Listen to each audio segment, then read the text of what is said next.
In 5, 4, 3. We are live. We are live. How y'all doing today on this beautiful Wednesday? It is a freezing cold Wednesday, but it's a beautiful Wednesday nonetheless because you are alive and you are able to do everything that you're doing. So with that, we give God thanks, praise, glory, and honor because he has stepped in and gave us yet another day to do what we do. Yes. I would like to say hello to all of you. This is definitely a monumental moment for me. I get to bring to you T.Wades to the point. And we're going to take topics on this show, and what we're going to do is we're going to bring it to the point. We're going to get to the matter of the fact. We're going to get to the meat of the plate. We're going to bring it, and we're going to bring it real because that's what we do. At this time, I would like to introduce to you a couple of my guests. I have a few guests that are supposed to be here. Some may chime in late, some may not, because they have to work. They had to actually go in and do some overtime. So that's what they're going to be doing. But we're going to let it go as it goes. We're going to do what we have to do. Okay. So at this time, I would like to say hello to T.Wades Rodriguez, also known as Butterfly. I'm Butterfly. How you doing? How you doing? How you doing? Doing good. Doing good. Doing good. You doing good? Okay. Chilling. Chilling. It's a beautiful day in the neighborhood to be chilling. Okay. Second on the roster for tonight thus far, we're also going to bring in Pharaoh Bacon with a sizzle pop. How you doing, Bacon? How you doing, Bacon? How you doing? I'm you already know what to do with the business is. Word on Street Bacon is back. All right. Tonight we're gonna talk about some stuff that might be taboo. We're gonna talk about some stuff that could also get me kicked out of the men's club, but it's what we do. You know what I mean? I keep it real, keep it 100. Say what I gotta say, do what I gotta do. At this time, we're gonna start it off with a little track that I call "I Can't Get You Out of My Mind." It's by yours truly. I dabble in some things, singing, songwriting. So right now, I'm gonna play a little track for you. So you enjoy this track, and we'll be right back. All right, enjoy as we get into this track.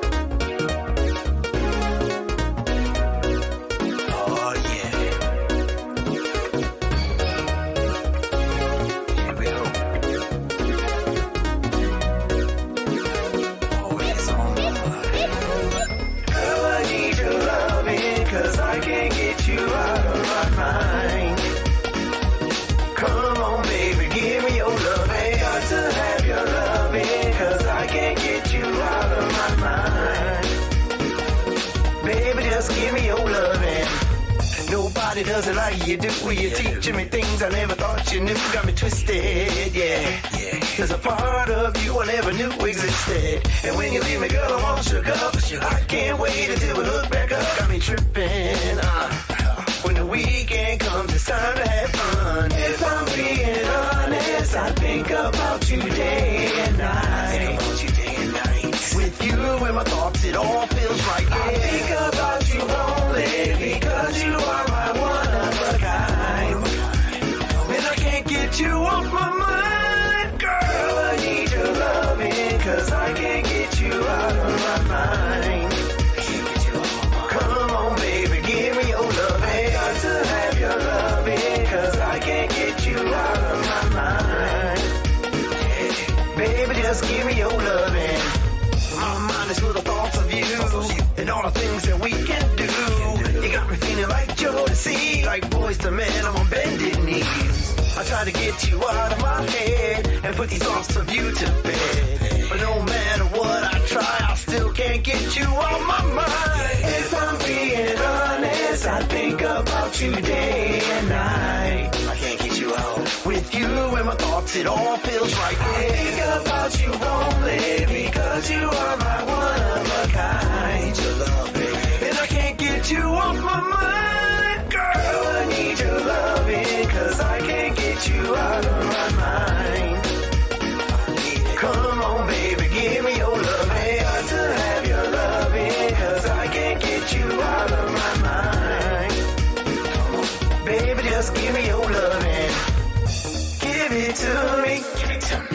give it to me. I need your loving. I need your loving. Give it to me. Come on. Give it to me. I need your loving. I need your loving. Come on. Girl, I need your loving. Cause I can't get you out of my mind. Get you on my mind. Come on, baby. Give me your loving. Got to have your loving. Cause I can't get you out of my mind. I tried. Baby, just give me your loving. Yeah. Come on, baby. Give me your love. I can't go without it. I need it. I tried to get you off my mind. But you're there all the time. And I can't.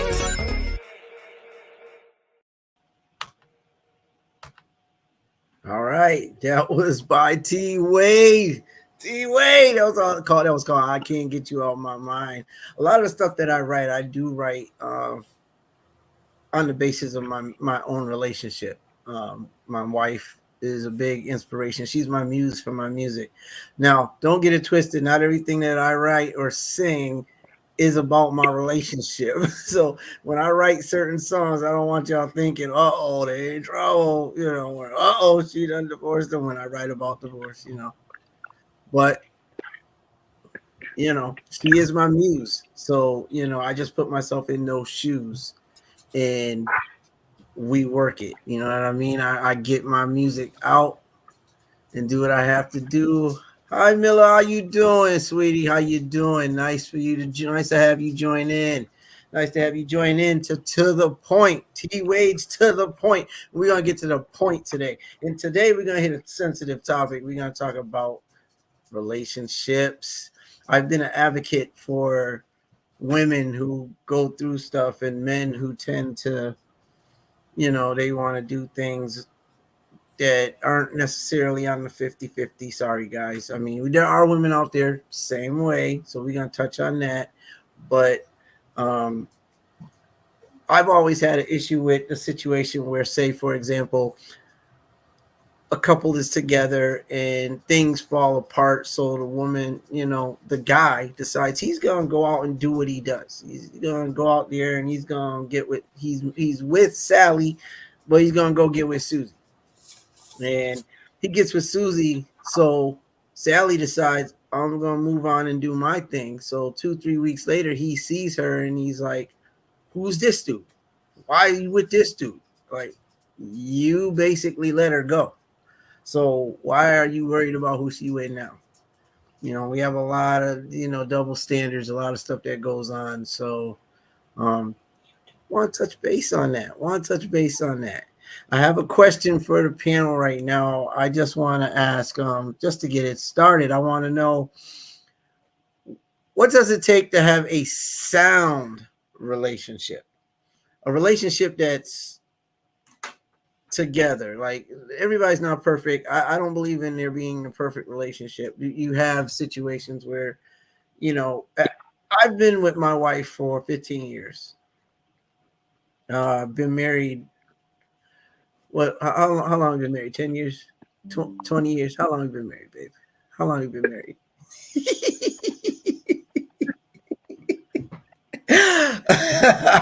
we get to a point. We get to a point where we have to understand you're gonna go through things. Things happen, and marriage is a growing process. And we're talking marriage. Even in a relationships, it takes time. You have to learn your partner. You didn't grow up with them in the house at 4 or 5 years old, all the way up until you decided to hook up. You didn't, you know, get into this thing knowing that person off cuff normally, like not in the way that you're going to living with them and being in a sound relationship with them. But what does it mean to be in a sound relationship? What does that mean for you, Kai? You're gonna start with me first.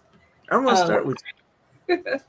I am still learning the answer to that question. I mean, we've been together, like you said, 15 years, but I think sometimes you have to take into consideration a person's background and the things that they've been through, and they may not exactly know what a good relationship is if they didn't have those role models growing up to show them what a good relationship is.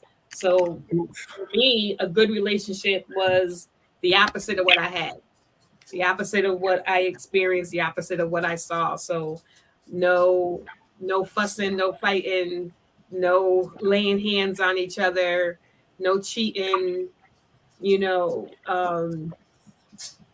no mom working 3-4 jobs and dad sitting around all day long doing much of nothing, and not the opposite either, you know. So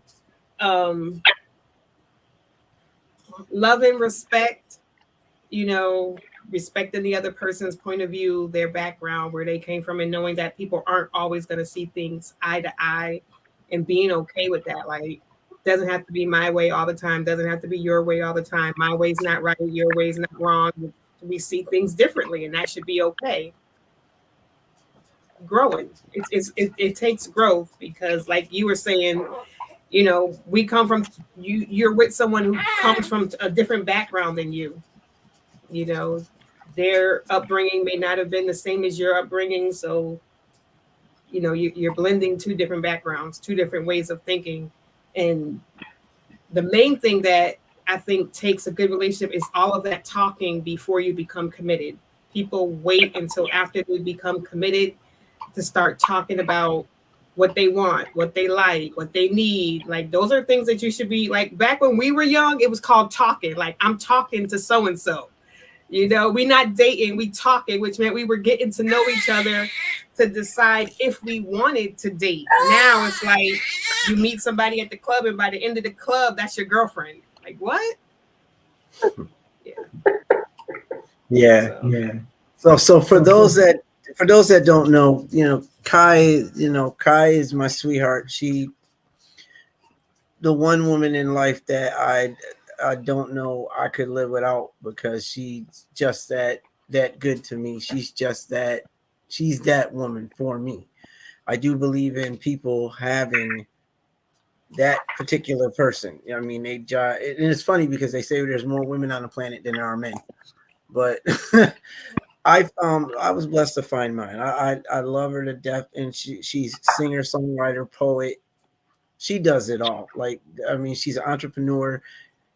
We have Diamond Star Entertainment, and she runs that more so than I do. And it was founded by me, but she does the legwork. So like, this woman is full gear on, and when you add on a relationship, or in our case a marriage, to it, it tends to expound on what her capabilities are. So, the woman's a good cook. She went to school for it, so she's an awesome cook. As a matter of fact, just to let y'all know, she's half Latina. So, you know, well, Cuban. We'll say Cuban. I don't want to get in trouble later. That's but Latina. Like, that's Latina. Okay, I'm just saying, people be throwing out different little things now, you know. But she does. So when she cooks, I say that to say that when she cooks, there's only 3 of us in the house, but she cooked for 10. You know, so if y'all see me walking around with a belly, that's why. That's why right there. That's why, because this woman cooks, and I can't stay away from her food. I really can't. So, you know, but thanks for that. Thanks for that, Kai. Like, you were really in depth with that, and it does. It takes time, and we used to take that time to try to get to know a person before, you know, we just claimed them and just went living with them. We pretty much, we got a chance to know them, and I don't think that happens nowadays. Farrell, what do you think a sound relationship is supposed to be, or what is it based on? A sound relationship, understanding and communication. You know, those would be like pretty much the foundation, I would say. Because you got like any type of expectations for something, but the way life works, you don't necessarily go your way. and it doesn't. There are always turns. And we don't allow for space for that in our relationships. We don't. Everybody expects. I think like nowadays, a lot of people they expect to have the perfect relationship. I don't feel that that does the relationship justice I because think there are growing pains involved in relationships. So we need to take time to consider what it is that we want, what we're doing. We need to have that communication. We need to have that trust factor built into it. We get a lot of people get into relationships just so they can be with somebody. Everybody has a reason for why they get into relationships. But you need to talk it out and let that be known ahead of time, because at the end of the day, you can end up hurting somebody by not being true to what it is that your intention is, and that sucks. Because I've talked to a lot of women who I think that was my makeup, was I talked to women and I was a magnet for women who were going through stuff. I was a magnet for women who were in bad relationships or had, daddy issues, or, it just life just wasn't nice to them. And I was that person they talked to. I was that person they came to and they talked. I'm here looking for a relationship. But what they wanted to do was talk to me about what they were going through, what their life was. And I was that person for them to talk to because they didn't have that person. So yeah, it there have been women out there that have been hurt, and as well as men, because men have taken a hit as well. I'm gonna put it out there, I have been emotionally abused by women, like a couple of women that I know of. And it's not about, well, they hurt me because they wouldn't cook the meals I like. No, it wasn't that type of hurt. Like men do go through emotional duress at times in a relationship. It's not uncommon. I know men are supposed to play the big role. They're supposed to be the person that's strong and they can't have weakness, can't show weakness. So it's unconceivable that a man would go through anything mental health wise, but they Right. do. well, But they do. I can Yeah, concur. You know, they do. I, They do. I definitely been in a situation like that. Also, Mm. people don't think that guys deal too much with how can I put it, emotional damage from female. You know, so they just look at it like, oh, you're just a bad guy. Like, no, son got me here. I didn't just come bad overnight. You know, a lot of guys are be ready to settle down and things. You know, it's just Mhm. now with society works, you have everything working against you, and you really have to know what each partner is really there for. You know, this is why people have long engagements and things like such. You know, this is why you know even the whole dating and things like that, the person still always have the option to leave up until y'all have a contracted marriage. But other than that, you can always walk out that door at any point, any time. Mm-hmm. They can. And that open policy, it's funny because we've come a long way from what it was. In all honesty, back in the day, marriage wasn't something that you got out of easily. It wasn't something that you could just let go of. It wasn't something that you took lightly, because when they said till death do us part, it's what was supposed to be meant. Right. Death do us part. And that's not the way it is now. But then No, again, but then again, we have situations out there where people are struggling to hold on in a relationship. Things are bad. I was talking to someone and I told them, I said, I have friends, and don't fault me for that, but I have friends who I've watched be disrespectful to the women in their life, or women who have been totally disrespectful to the men in their life. And I'm like, is that really what love is now? Is that what we're doing? Like we're calling them mofos, and we're calling them the B word, and I mean it. we're talking about them in front of other people, or, what are we doing? We're being disrespectful, and we're labeling that as love. And on the flip side to that coin, you have women who that I know of who have been stuck in situations with people where, but he loves me. Like, he's being so disrespectful. Like, if I was your brother, I'd want to say something to him. If I was your father, I'd want to do something to him. But at the same time, like, they're making excuses. It's that abuse thing that comes into play. And that's the other side to that coin, which it sucks bad. And I used to say I don't understand it. Syndromes are something I have never studied. So I'm definitely not going to downplay them. People suffer from these things. But I know for me, if Kai decided she wanted to start hitting me with frying pans every other day, I'm gone. It is what I'm gone. Like, you only going. Matter of fact, you're going to get maybe 1-2 times. You don't get there. I do hold a three strike policy. When it comes to that, you're not gonna do me bodily harm like that. On the flip side, I did take the emotional abuse for years. I did. I was in a relationship. I'm going to keep it real. I was in a relationship for many, many years, and the emotional abuse that I suffered, it sucked. But again, I wasn't of a mind to I started doing things myself. At that point, I'm like, I'm going to look for love elsewhere. It's what I was doing, because it's like I'm not getting it at home. I'm dealing with a Jekyll and Hyde at home, and one day she was happy go, or not even a day. Like, in the morning she happy go lucky, but like by middle of the afternoon she wanted to like rip somebody's face off, literally. Like, she just, what sucked about it is I brought that into my relationship. I'm gonna keep it real. I brought that into what I was doing at home at one point, and that's not a good thing. That's not a good thing at all. That mental thing is crazy.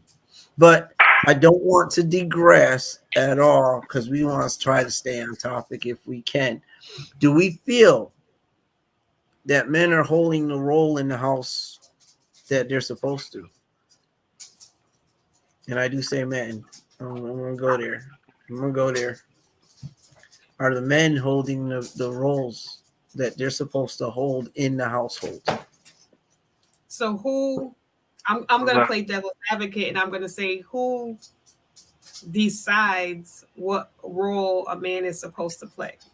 Now, if you're speaking from a Christian aspect, there's a set of rules and regulations or whatever that the Christian aspect says this is what a man is supposed to do. He's supposed to be the provider, the protector, the head of the household.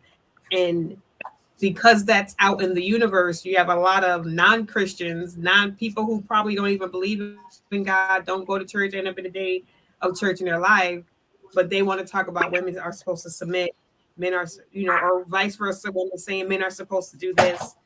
But it's society, it's a societal thing. And I'm not saying that it's wrong.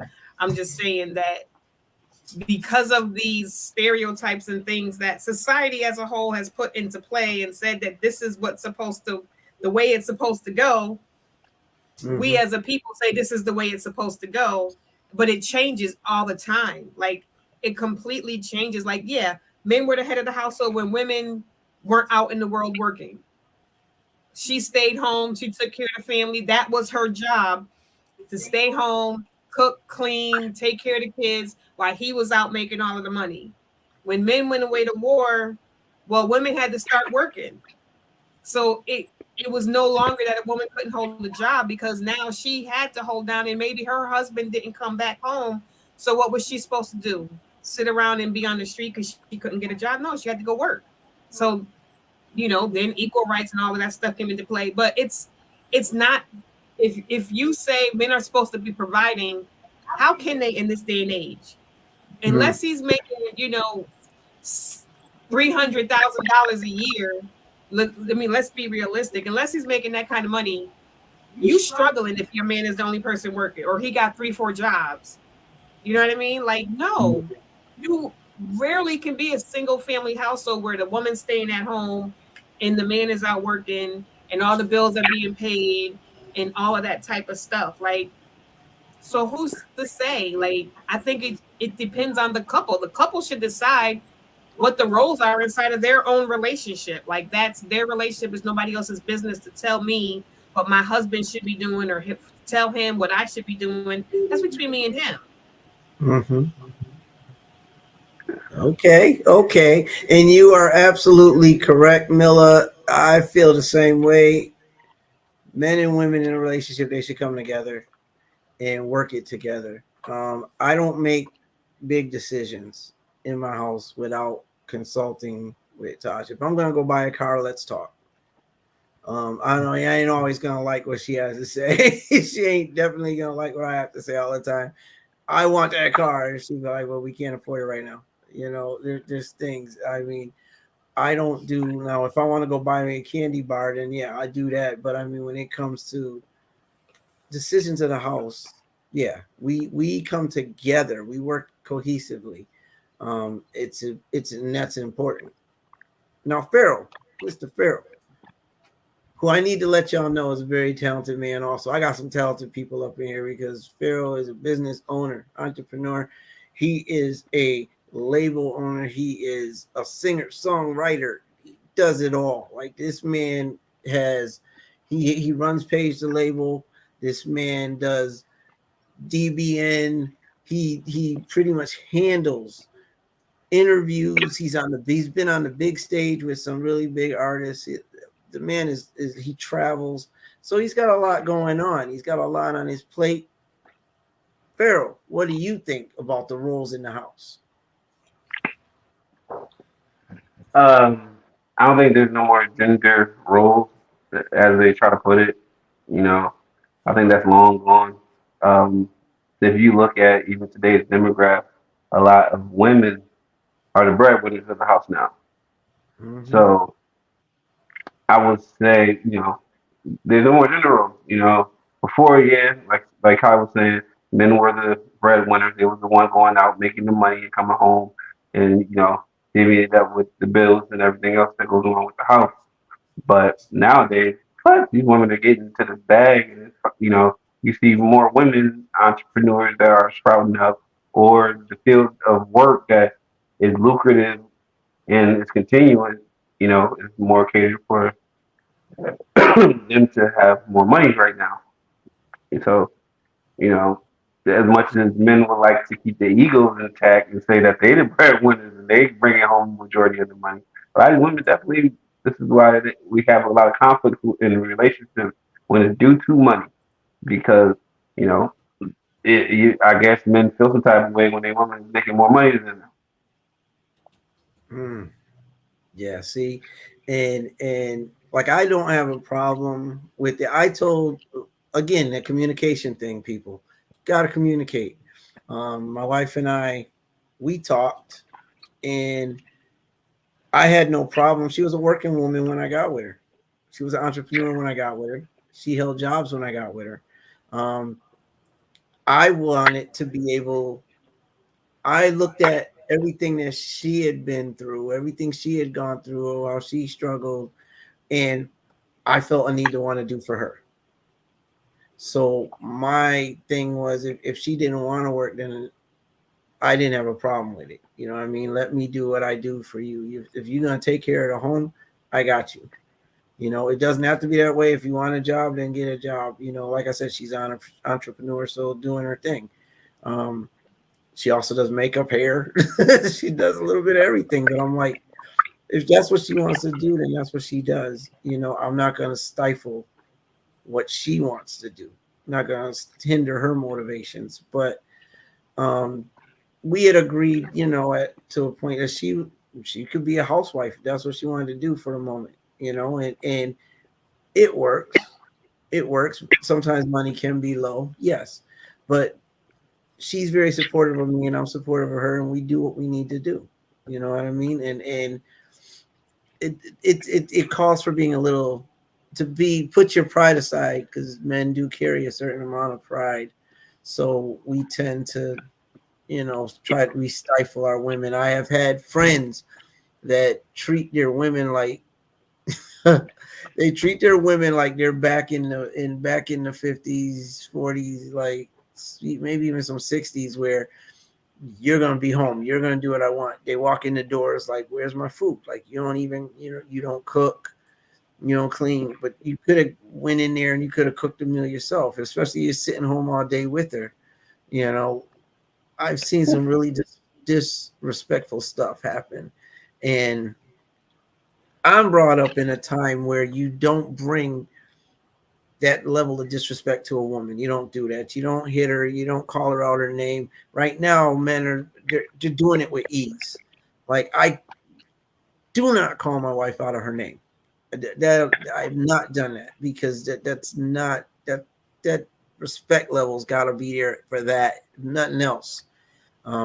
Do we believe that it's gotten out of hand? Farrell, do you think it's gotten out of hand with the disrespect inside of these relationships? Our relationships where they used to be. So I'm glad you said this, because I was trying to bring this up just a minute ago. So there was a video that was going around, well, it's still going around on social media. It's Chicago people, a male talking about how their relationships are out there. If you don't show full dominance or full aggression, then the women out there don't take you serious, and they will definitely cheat on you or leave you. I'm like, each space and each upbringing is definitely going to bring you a different card to be played. Because you can be the good guy, and then that could be a weakness if you're too good. Well, not too good, but too how can I put it? If you let somebody walk all over you, they're gonna take that and walk all over you. If you too assertive, then you can to assert somebody away from you. It's like you got to try to find a medium that's going to work for y'all situation, because Right. in this day and time, it ain't so cut and print no more. You have different things for different people. So, So I we would saying, say, oh, go ahead. are we saying that because that's a fine line. Like, for one, I don't know that he can speak for everybody there. But I haven't been there, so I can't say. But does that have men lost? Is it wrong for men to be sensitive then? Like, if I go by what he's saying, you gotta be hard, which would go back Well, to. no, I think what he's saying is, and I think the first part of what you said, fair argument, like, you don't want to let people walk all over you. And I think that goes with both sides, like, not just men or women. Like, you never want to allow yourself to be somebody's doormat. Like, you can be nice, but you don't have to be a doormat. And I think it depends on your person, because some women like nice men. Like, they don't want any of that assertiveness, any of that aggression, because maybe it triggers something in them from their past. And then maybe some women like the aggressiveness and think that the soft guy is weak. You know what I mean? So you gotta know you, number one, and don't be wishy-washy, like, well, I'm gonna be nice for this one and I'm gonna be mean for this one. Like, you gotta know who you are. What type of person are you? Are you cool and calm and collective, and the person you're with is calling you weak? Then that's not the person you need to be with. Because if she wants a gruff man, that's not me, baby. I'm sorry. You're not gonna turn me into that type of person, because that's not me. It doesn't make me weak, because I want, like, some women don't think you love them if you don't put their hands on them, because that's all they know. So when they get with a guy who doesn't, they're like, wait, you don't love me, you ain't hit me, you ain't yelling at me, you ain't cussing at me. That's all they've ever known. But if that's not you, don't let nobody turn you into that person. Like, nah, I'm a nice guy, and I'm gonna find me a woman that likes a nice guy. I'm a nice woman. I'm gonna find me a man that can appreciate a nice woman. So that definitely goes back to communication. Yeah. That goes back to having conversation. What kind of man do you want? Because there's something about that guy that attracted you to him.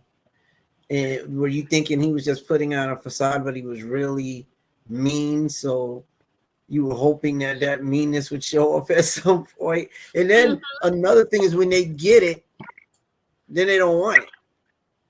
You know, like, okay, well, I wanted, I wanted a tough guy, but you just way too tough. But you opened up a door. So when you open up Pandora's box, you gotta be prepared for what's getting ready to hit the fan. They say be careful what you ask for, because you just might get it. Right. Yeah, because you asked her what she wants. She's gonna tell you she want a guy who opens the doors, who holds my hand, who's romantic. She's gonna tell you she want all of that. But then when you do all of that, if that's not what she really, maybe it's what she thinks she wants. You know what I mean? Like she sees it on the TV shows and it looks so sweet, and it's what she thinks in her heart of hearts that's what she wants. But when she gets that, she's like, and then plus, society, our music and stuff says, nah, that's the punk guy. So she's like, nah, you a punk. You're a punk. Like, no, he's not. He's a good guy. Like, don't you want a good man who respects you and treats you right? Yeah, but they also want to protect her. So Yeah. So if in the same breath, you can be a good guy, but if you don't feel that you can protect her, then she ain't gonna look at you as her alpha. Right. And that's what it comes down to too. Like I said, it's a balance. You have to be a balance for your counterpart, and you have to have understanding and feed off of each other, and understand that sometimes things ain't gonna go exactly the way you want it to go, but be able to work at it without just shutting down the whole situation. Yeah. It's hard.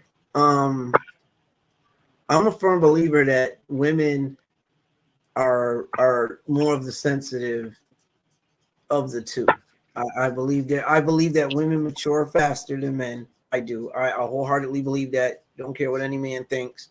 Women do.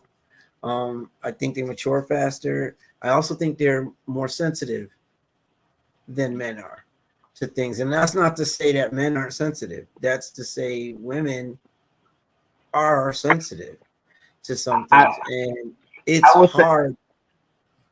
I would say that only stems off of for upbringing. Or for a young girl, the majority of her things that she's doing and learning as a kid is adult things. Playing with baby dolls, taking care of a kid.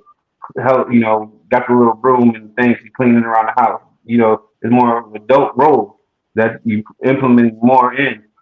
For a male, you're teaching them to play with trucks. You're teaching them how to do things more with hands and how to really you're developing the protective, pretty much. So, it's just how you will look at it for maturity, or what would be your scale for maturity. Because a male could just be as mature in just a different aspect. That's a fine point. I mean, we can be, and there are women or men out there that are very mature for their age. There are men out there, so I don't want it to be said that that's not what I'm saying. Like, there are mature men out there. Of course, there are intellectual men out there. It comes back to the conversation that you have to communicate when you get ready to get into a relationship, because if you don't know what the other person wants, you don't know what to give. If you don't know what the expectations are, you can run into a brick wall. So at this point, what I want to do is I'm going to throw another track in. We're going to take a bathroom break, a breather, do what you got to do. If you want to get a drink, sip, smoke, do what you got to do. And we're going to be back in like about a good 3-4 minutes. We're going to just sing. We can not sing, but we're going to listen to a song that I have here, that I think is a good song. I think we're going to do a little bit of jamming on it, okay? Now,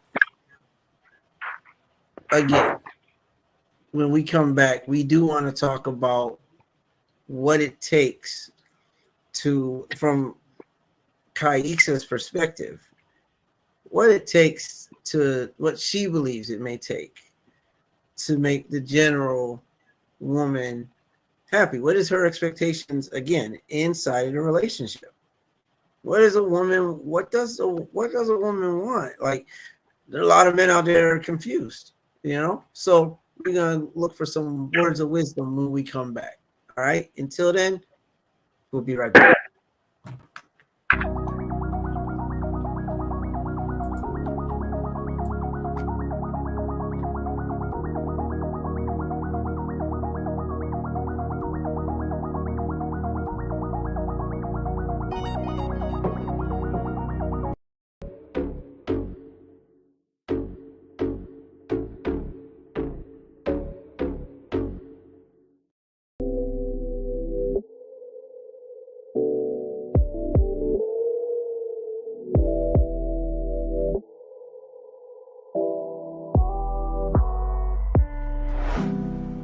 No need for words, our minds speak in tongues only our bodies understand. The language of a forbidden land. The language of a forbidden land. Champagne and slow music are usual to set the mood, but not tonight. Not tonight. I have something different in store for you. Something different for you. Open the door. My body is yours to explore. You hold the master key. You're all I want and need. I'm all yours. Let your clothes hit the floor. Been on my mind all day. Whatever you want, it's okay. I'm fresh out the shower, still glistening. Body dripping from the water. Body's dripping. Legs shaking with anticipation, your skin on my skin. Your hands on my thighs, your lips on my lips, caressing me. Feeling your eyes, you've won my body, eternally. No need to be discreet, enter me, feel me, control me, thrill me. Hands on my waist, hold me in place, I accept all of you. Take your time, we have all night. Slow and steady, boy, please, this body right. Overcome with emotion, explosions emerge. My pity is purring, the sheets are so soft. I'm ready for round 2, but I'm awakened. It was just a dream. Damn, I hate reality.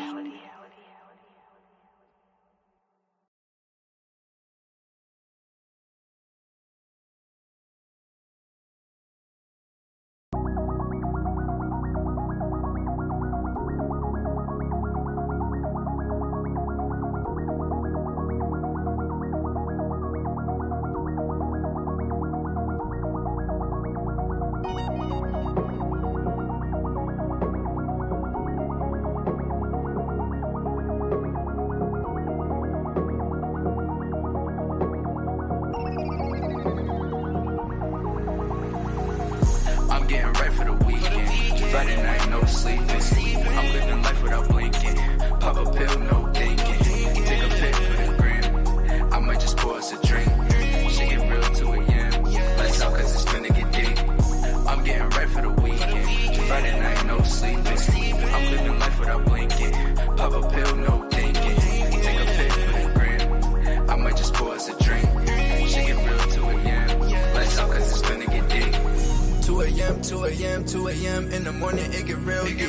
Phone ringing, shawty keep calling me, saying she feeling me. Like, yeah, I know you see the real in me. Come through, come chill with me. Lights out, that's the energy. I make sure you remember me. Shawty bad and she freaking. I bust it down on the weekend. Backwoods on the nightstand. Light it up, now we chafing. Friday night, no sleeping. We lit here, no peeking. So turned that I'm leaning. Got hallucinations like I'm dreaming. The party don't stop till Monday. Then I get back to the grinding. Got tunnel vision on the Sunday. Tunnel vision on the Sunday. 5 deep on the runway. Ride around with my niggas. Destination 5 minutes. Bank account 9 digits. I'm getting right for the weekend. Friday night, no sleeping. I'm living life without blinking. Pop a pill, no thinking. Take a pic for the gram. I might just pour us a drink. She get real 2 a.m.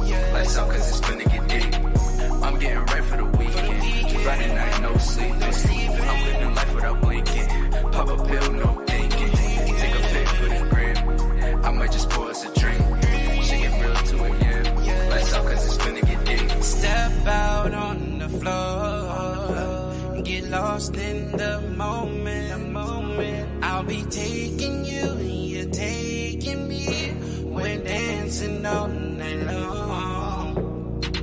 A weekend full of excitement, handcuffs you excite. Yeah, come on, just try this, yeah. Body on body grinding, sweat dripping, don't lie. How I wax that timing, yeah. I put you fast to sleep, face the pillow, don't speak. Body shot, go deep, now you absorbing me. Hold tight, don't scream, body absorbing me. Reach around, choking, it's just a weekend thing. I'm getting right for the weekend. Friday night, no sleeping. I'm living life without blinking. Pop a pill, no thinking. Take a pic for the gram. I might just pour us a drink. She get real 2 a.m. Let's out cause it's finna get deep. I'm getting right for the weekend. Friday night, no sleeping. I'm living life without blinking.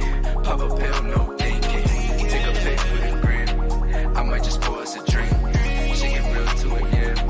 Let's out cause it's finna get deep.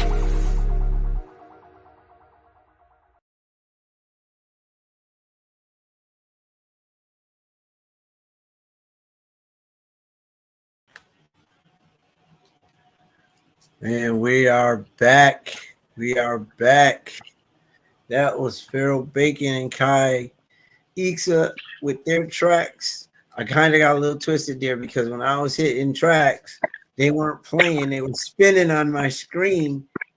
And Kai was like, what are you doing? Like, I was trying to find tracks that worked because it didn't seem like they were working, but they were working. I just couldn't tell on my computer. So my apologies on that.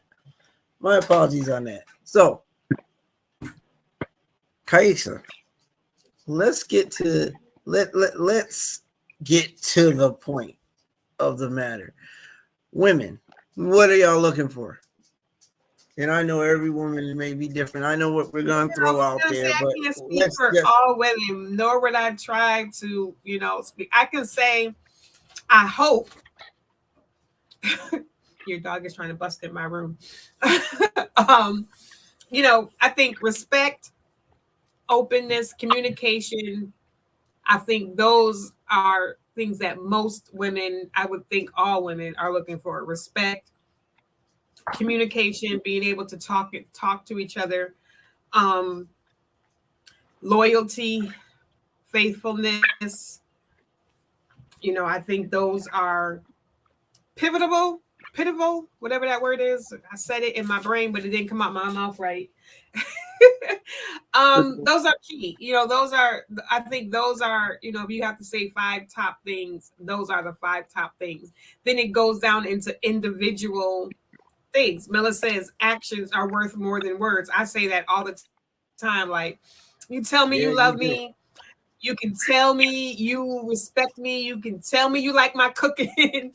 You can tell me you support my dream. But if your actions don't say that, if your actions tell me, no, if I don't feel loved by the way you treat me, then I don't want to hear it out your mouth, because actions speak louder. Like, yeah, we want to hear the words. We want you to say, I love you. Yes, but we really want you to show it by what you do. And that's even different for every woman. Every woman is going to receive love differently. Every woman needs to receive. So then it goes back to knowing your partner, knowing, like you talked about a month or so ago, what is my love language? What's Kai's love language? How does Kai need to receive love? What is Tony's love language? How does Tony need to receive love? And it might be different. The way I receive love from Tony is going to be 100% different the way I receive love from my friends. How my friends show me their love is different than how I expect my husband to show me his love. But knowing that love language is key. And it was, it's not something we're taught. We're taught, treat people how you want them to treat you. Well, just because I'm a hugger and I go to hug Pharaoh may not be a hugger.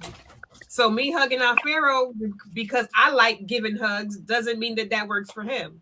So you got to know what the other, you got to know other people. It ain't all about you all the time. And it's true. And it was said in the comments, that the question is very subjective, and it is. But again, it also is a point of conversation, because a lot of times women are not asked and men are not asked in that very question.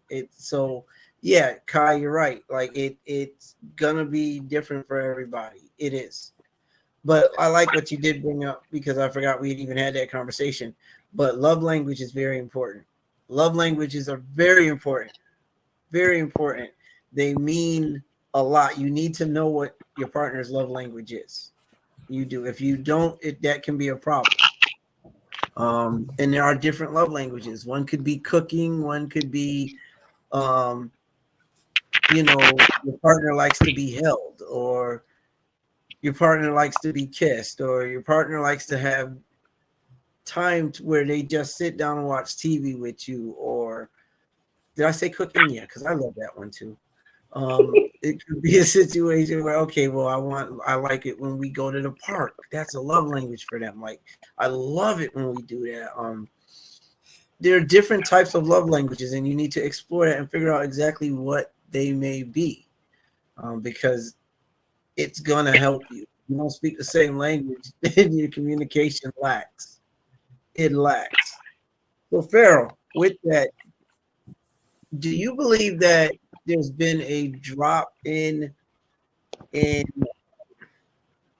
respect by women for men with the way things have progressed over the years?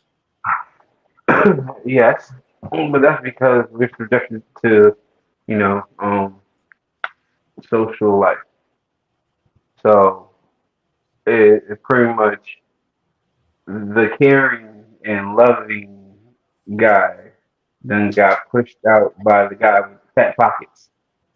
So so now like again, I ain't trying to speak for ladies that I ain't trying to get canceled out here, but it's more on your income. But then that still dwells back to providing.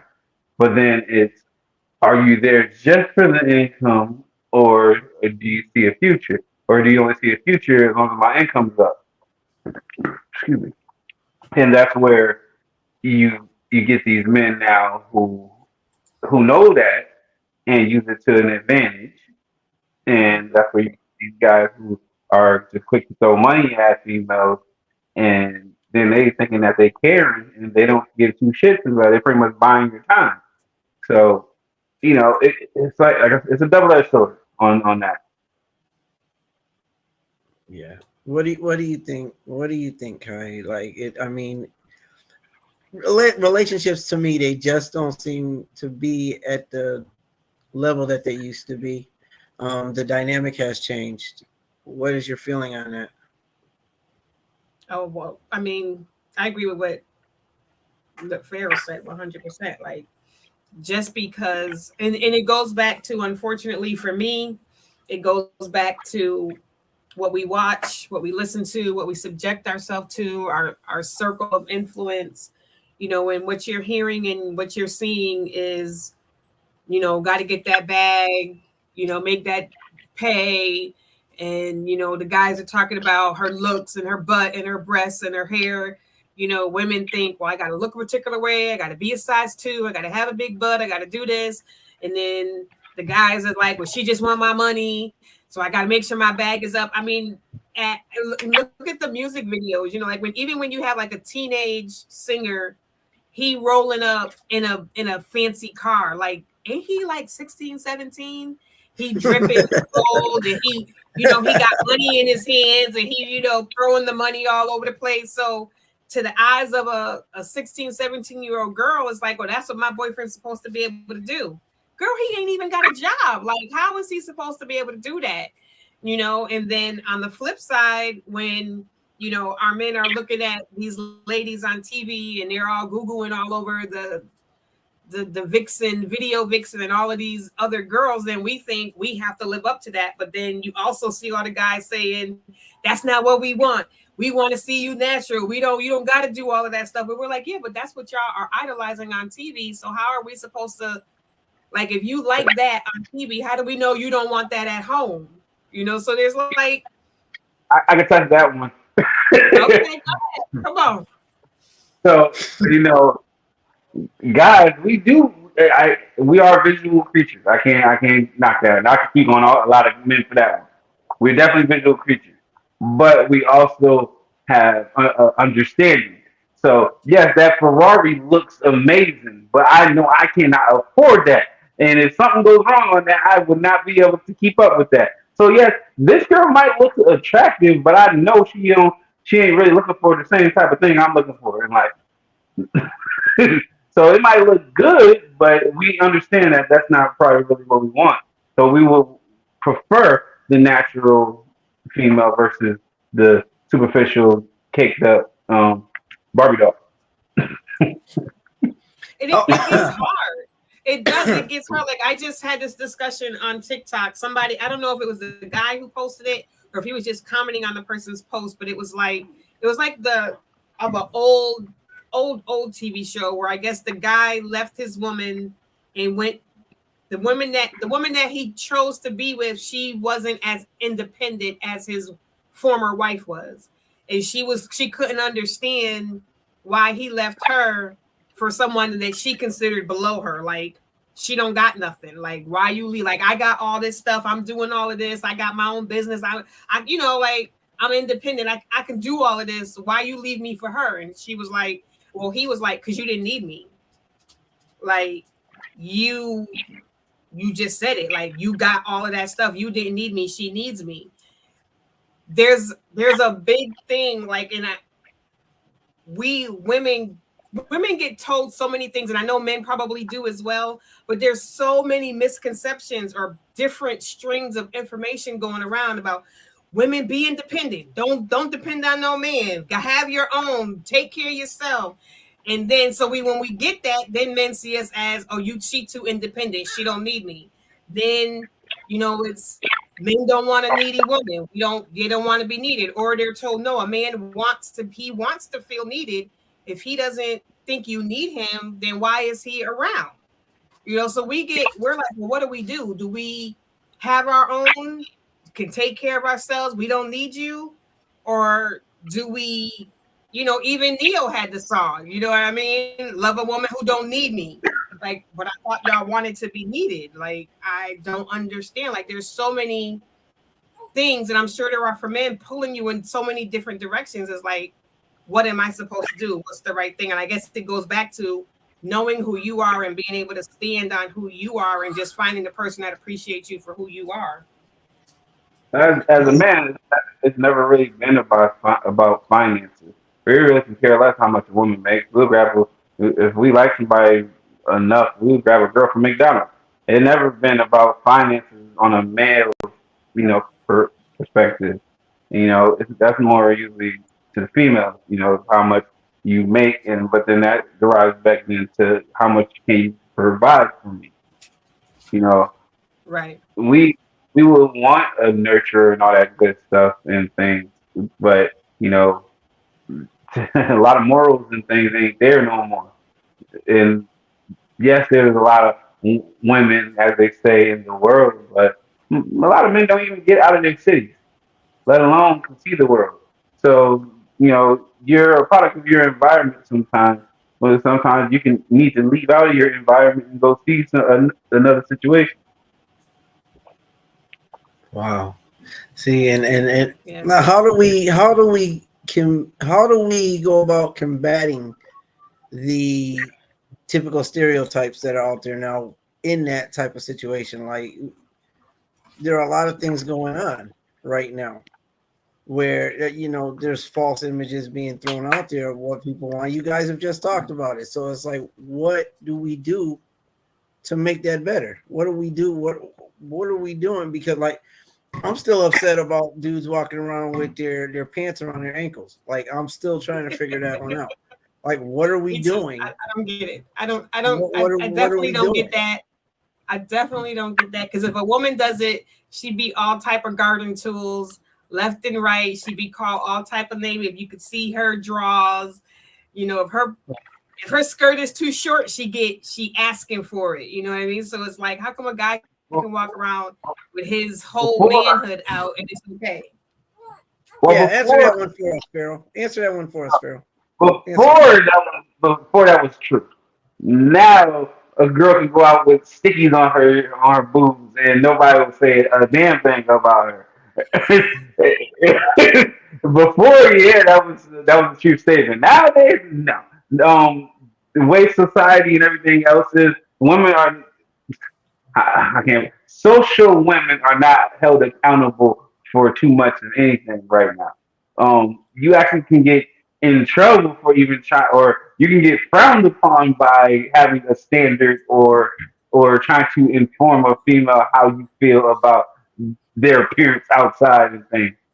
Um, it, it can get you in a messed up place trying to be a man with standards right about now and being vocal with your standards. Like, I don't like a woman who's going to be out there showing off everything all the time.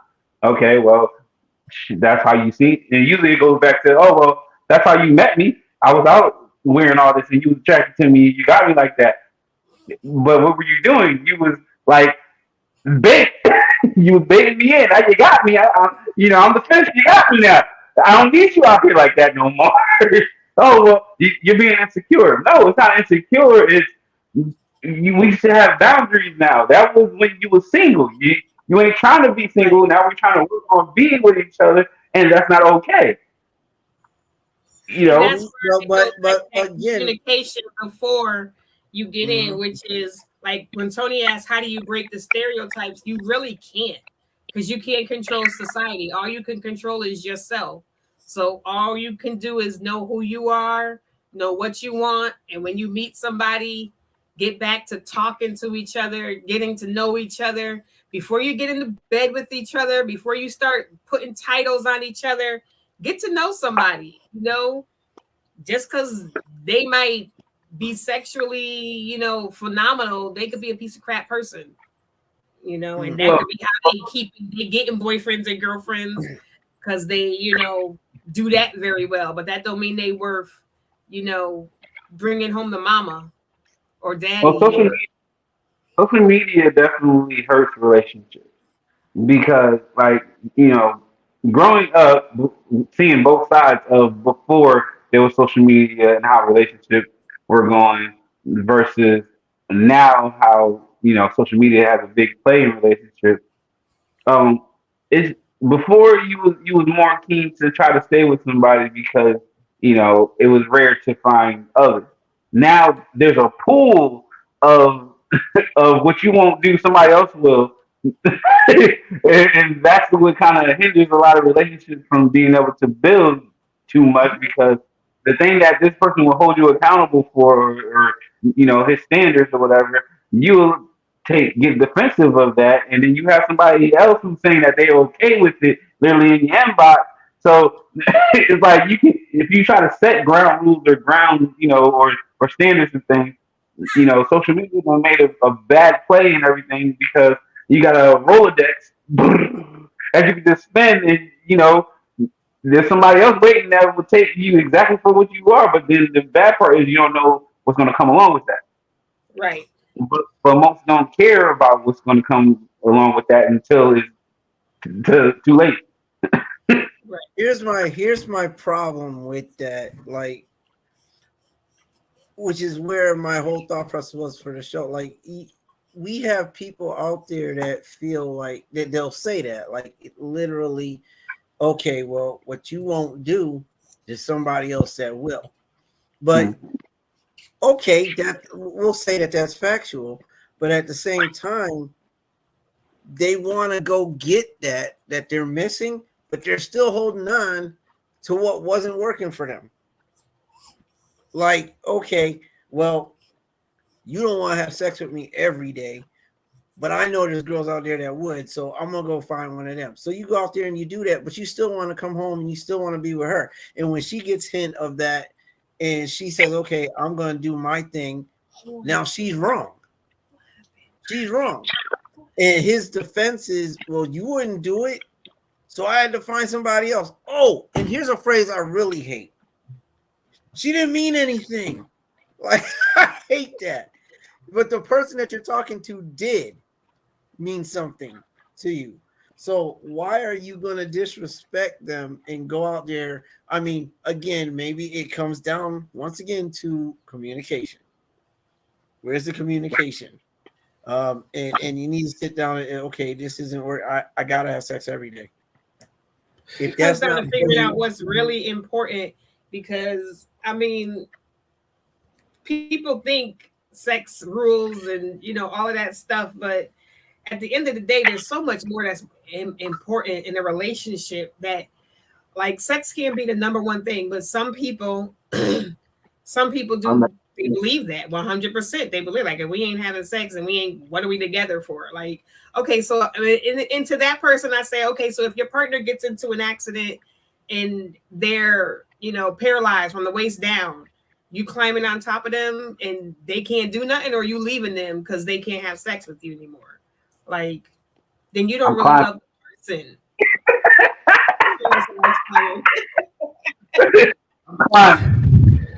So I don't even have a problem with them leaving if that's what you want to do, because it's not working for you. And I'm talking like outside of marriage thing, because I'm just saying, you got a girlfriend and you're unhappy with her, then by all means move on, but don't make her life a living hell, because you're gonna go to the store. Basically, you're gonna go to the store and you're going to shop around and grab some stuff that you want that's going to be temporary, just like those can of peaches or that bag of chips. When you're done, it's gone, but you still want to be home. And that's the mentality that bothers me. It's the mentality that messes with my head. Like, I'm going to stay here. Well, because they want the benefits of everything that they like. Like, I like that he or she does this, and this, but they don't do this. I want to find somebody who does this. And while I found somebody who does this that they don't do all that other stuff. So I'm going to keep all the stuff that they do that I like. I'm going to find somebody on the side that can do the one or two things that this one won't do. And that's for men. It's like, baby. It's not just men. Men and women do it. Yeah, man, but it's like their anthem for that is, but baby, it didn't mean anything. I was just or you wouldn't do it. Listen, you wouldn't do it. Even if they don't say that, they'll say, well, you wouldn't do it. Yeah, like, come on. Like, I mean, at the end of the day, something's got to give. So, Mr. Wade. Yes. Oh, no, I want to address Bacon's previous point about the social media thing. Go ahead. Go ahead with it. He's got a very good point, but I want to amplify his point with this. I did put it in the chat. Social media does give and feed into false narratives, and the problem with us, and I'm speaking to us as Black people, the problem with us as Black people is that we feed into these narratives, all the while at the same time trying our damnedest to change those narratives. When instead of trying to, one thing I've always said is this: why are you gonna try so hard to change a narrative when you can create a new narrative based up on that honesty and that respect and all that and everything else that goes with it? Why change a narrative that's already been established for eons? And the moment that people try to change that narrative, it really doesn't have that much of an impact. So why change a narrative when you can create one? Or can you create a new one? Just a thought, y'all. But that's my thing. That's why I asked, like, what can we do?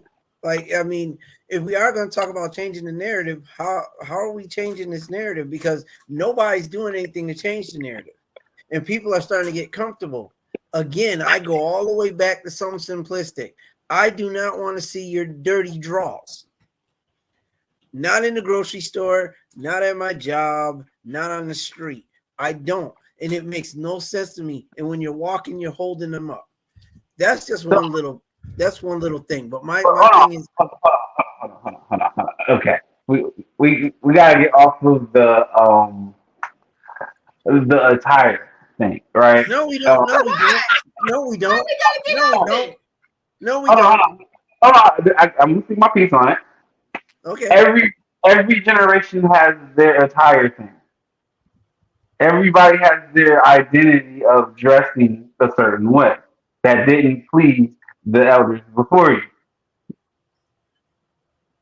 I got you there, but there's a difference between, okay, they used to wear high waters and now they don't. They're wearing bell bottoms compared to me seeing your underwear when you're wearing pants. That's different. Well, Prince had pants with his booty out. And they were all in place. Let's be logical. Let's be logical about it. What's the benefit to showing your drawers to the whole neighborhood? Well, now the younger, everything is designer. So if you do see their drawers, most likely those are designers, and How's they're that trying designer? to. How's that designer? They're not making pants that cut off at your butt. They're literally putting them down there. That's no, not he's designer. saying their underwears are like They're like $200. So they got their Gucci drawers on, and they want you to see their Gucci drawers. Are you kidding me? Like everything's like a status thing now. Even with your phones now, like girls would not talk to you if you message them and it's not an iPhone messaging them. They will eliminate talking to you. Everything's like a social status for everything. Like, which is stupid because that's why relationships are failing, because you're basing it on fake stuff that people can't pay their bills, but they got a Gucci purse. Like back in the day, you had to have a leather jacket. You had to look like a biker or something to be a heartthrob. Those things change. And so now it's if you ain't got the belt, if you ain't got the drawers, if you ain't got the shoes, if you ain't got this expensive all white shirt with just the tag is really the designer on it, like everything is a status quo thing now. So it makes it's odd on the outside looking in, but if you're in it and you're going along with it, it's the regular stuff. I've seen the change on both ends. I remember at one point we was wearing big clothes that were 3 times the size. Now they're damn near spandex. Right. So it evolved. And the shirts was like 5 sizes too big. I was like, I'm at least glad that's gone, but the pants were like 5 sizes too big when they first started, slouching their pants. Everybody was wearing the super too big size, and now they're like, you got on your little brother's pants, and no wonder you can't pull them up.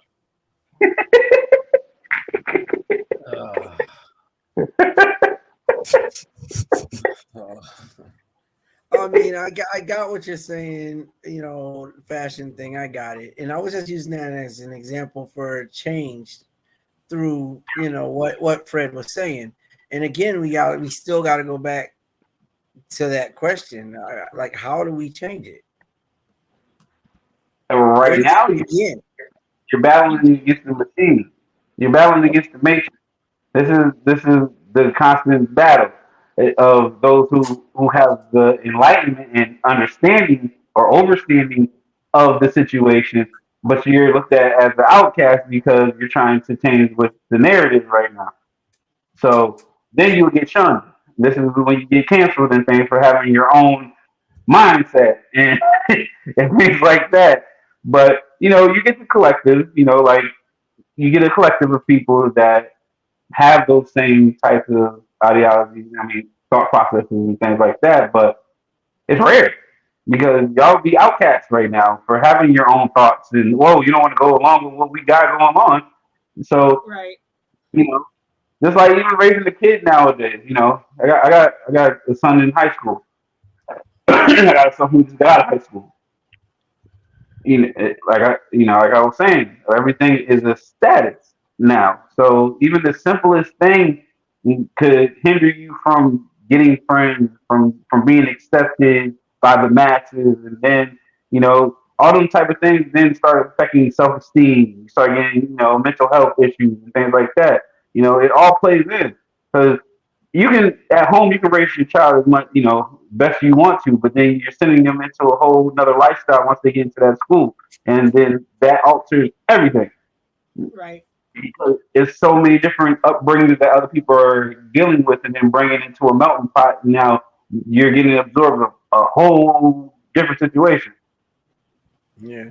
You mentioned mental health. So, I mean, going deeper back, um, what are we telling people who are feeling hopeless, or disrespected in their prospective relationships? What is the advice that we're giving them right now? Do we tell them they need to tough it up? Do we tell them they need to, communicate more? Do we tell them leave? What do we do? That's good. That is another subjective question because you don't know what's going on with that person. I'm gonna say this, and I'm gonna say this from my own personal experience. Abuse of any type or any sort is never condoned, and I'm saying that for as an advocate, but also someone who's been on both sides of that fence. Mm. That's never condoned. If someone is abusing you, whether it's physical abuse, whether it's financial abuse, whether it's emotional or spiritual abuse, or even mental abuse, you have to put it in your mind that first of all, this abuse is not cool. It's not okay. And you have to get out of that fatal thought process that that person is going to change, because if you think that person is going to change, you're going to be sorely mistaken, because that has a fatal consequence. So some of the things that I say, and this may be a little bit off of subject, is number one, leave, get the hell on, and don't go back. Where you are, if you where just like in the comments, home should be a place of love and caring and all that stuff. Love should never have to hurt. If I say something that's going to hurt your feelings, of course I'm going to apologize and I'm going to do what I can to make that right. But if I get to the point where I'm so angry that I have to put my hands on you, or I have to demean you or degrade you, or better yet, take money from you, or keep you out of contact with family and friends, that's a problem. That's a humongous problem. That's not a relationship. That's dysfunction.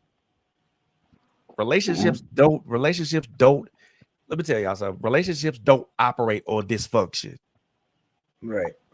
If look at, and I'll give you a good example. Look at Christian Rock and Blueface. What the hell was that? I mean, if I'm begging, laughing, but bro, that's the perfect example. A relationship based on dysfunction doesn't survive. And they were all kind of dysfunctional: physical abuse, emotional abuse, all kind of dysfunctional crap. They wasn't even in a relationship. They was in a business partnership where, well, that's what I think more Blueface was. His head was at. They was more on a business partnership. Krishan, I think, more her heart was in it and really wanted the whole shebang. But when they initially got into it, I think it was more of, we just gonna get this money by any means necessary, and any publicity is good publicity, which ended up working in their favor up into being at fault. And then even at one point, he was trying to get away from the situation, and she wasn't allowing it to happen. That's that extra toxic stuff where sometimes even you're in it, you know it's happening, even if you're trying to get out of it, the other person's not trying to get out of it. And so then that leaves you still in a situation. Yeah, but you also have to understand where you are in that present moment in that relationship. And if you know it's a dead end street, then you should want to leave amicably. And that person that's in a relationship with you should respect that decision. 90 most of the time when we enter these relationships, and relationships can not only mean romantic relationships, they can also be business relationships or all kinds of interpersonal relationships. We have to realize where we are in that present moment and in that time, and if the relationship isn't working out, or if it isn't working out the way that you see it or the way the other person sees it, or if it's not fruitful on either end, then there should be an amicable separation from that. and it should never be with one person bashing the other, or another someone else saying disparaging stuff about somebody else, or even me or me or the person that I'm with going back to our circles of influence and saying bad stuff about the other person. It should always be something amicable, like, hey, look, I love you, I care about you, but right now this isn't working, and don't make excuses about it if it's because, trust me, relationships fail for several different reasons. Infidelity isn't always the main reason behind a relationship failing. It could be incompatibility. It could be just two people that are miles apart emotionally or miles apart intellectually, and that's okay. That's okay to admit things like that. What makes it bad for me is that when you know this person isn't where you are emotionally or where you are intellectually, and then you still decide to stay with that person, and then bad stuff happens, then at that point you get what you get. But the other thing that I want to say, and I'll be quiet, is that a lot of times we enter into these relationships and we're not completely or fully healed from whatever type of traumatic situations that we all go through, whether it's the death of an individual, or whether it's through a bad relationship. We enter relationships and we're not completely or fully healed, and then we bring that pain into the next relationship, and then it becomes a buffer, and now there's a problem. You never want to you never want to walk into that type of stuff like that. But at the same time, we do that. We walk into our relationships like that. And not to say it's not a bad thing, but when you do walk into those relationships unhealed, it does cause a buffer, but at the same time, there are exceptions to that rule. You know, a lot of relationships some people do walk into those relationships not healed, but they're able to work through it and build.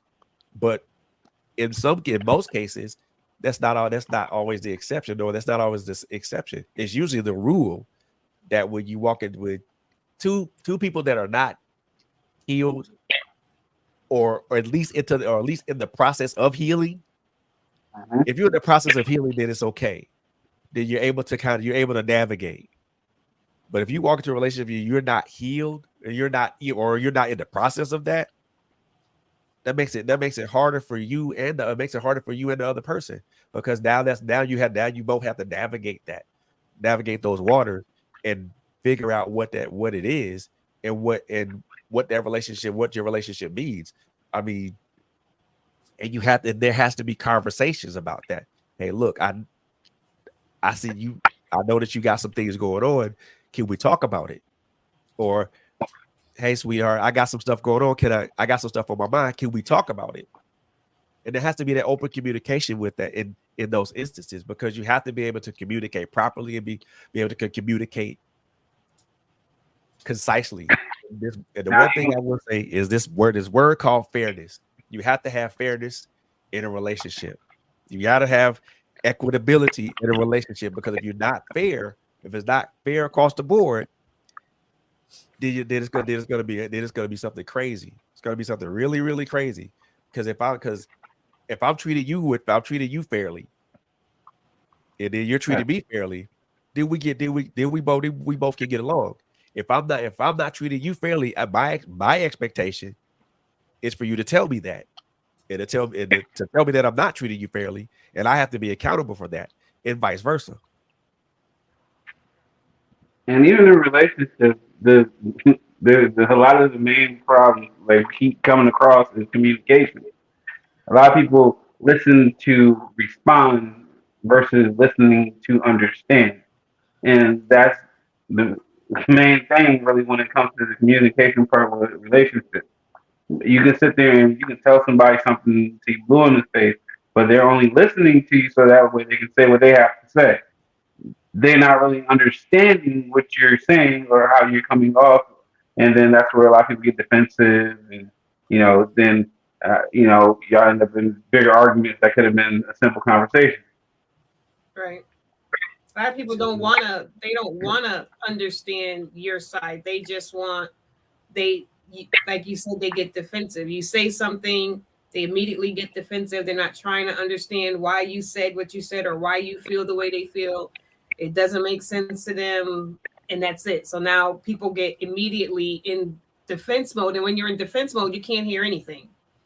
You can't try to understand. Like, he said, listening requires silence and understanding. Like, we've got to learn how to try to put ourselves in the other person's position, the other person, see things from the other person's point of view. And most of us don't want to do that. But I wanted to say, Miller had said when I said it was hard to walk away, that, it even if it hurts to walk away, put yourself first and mental health first. And I just want to say that can be hard, especially when you're in an abusive relationship, because that person, people don't understand. Like, people will say, well, she's still with him or he's still with her, they must like it. No, people who are abusers are very good at isolating you, making you feel like things are your fault. Like, you wouldn't be in an abusive relationship. People are in an abusive relationship because they want to be there. Like, it's not like they woke up one day and said, you know what, I want a man who's going to put his hands on me and beat me up and turn me black and blue and, try to kill me and all of this stuff. Like, they are very good, especially narcissists. They are very good at twisting. They can take the strongest person and turn them into a completely different person, to where even their friends and family no longer recognize them. And they're like, why? This is not the daughter I raised. This is not my son. Like, why is he staying? And to them, you're the problem. Like, you just don't understand. I do things wrong. I make him mad. And they really believe that. Like, they really believe that the things that are going wrong is their fault. And it's until they get out of that, I don't know what happens, but until they get out of that mindset and they can see that, no, this is not me. This is not what I deserve. I deserve somebody who's not going to hit me or keep me locked in the house or won't let me see my family or, whatever it is. I have to have sex with him every single day, and I can't say no, or I have to do this, or if I don't do this, there's an issue, until either side, because men can go through it too. So until that mindset changes, they're going to be there. It's like you can't help somebody until they're willing to get help, until they see a need for help. Like, you could tell your best friend till you're blue in the face, girl, you deserve better. If they don't think they deserve better, they're just looking at you like a hater. Like, why are you saying that? He loves me. He treats me good. She loves me. She treats me good. And they don't see the issue. So yeah, I mean, you do have to put yourself first, but until you see that there's a problem, you're not going to, because you don't see that there's a problem.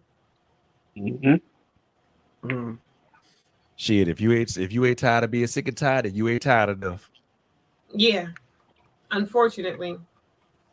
That's the way I look at it. If you ain't tired of being sick and tired, you ain't tired enough. Yeah, you've got to get to that point when you're mad enough to make a change.